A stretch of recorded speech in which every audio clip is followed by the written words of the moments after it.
राशीचक्रामध्ये 3 नंबरला येते मिथुन रास। मिथुन राशीच्या लोकांसाठी डिसेंबर महिना हा तसा आत्मविश्वासाने परिपूर्ण असा असेल। नवीन नवीन आव्हानं तुम्हाला तुमच्या व्यवसायामध्ये, नोकरीमध्ये, करिअरमध्ये येऊ शकतात। त्या आव्हानांना तुम्ही अतिशय उत्तमरित्या तोंड देणार आहात। त्याचप्रमाणे जर का लव्हर्स, मिथुन राशीची लोकही, त्यांना प्रेम, प्रणय या गोष्टी जास्त त्याच्यामध्ये ते आकर्षिले जातात किंवा ते करतात सुद्धा। तर त्यांच्यासाठी तसा फारसा बरा नाही, पण ठीक आहे, दोघांमधले काही गैरसमज असतील तर ते दूर होतील।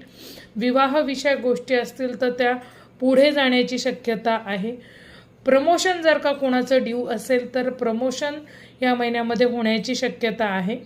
तसा अनुकूल असा हा महिना मिथुन राशीसाठी असणार आहे।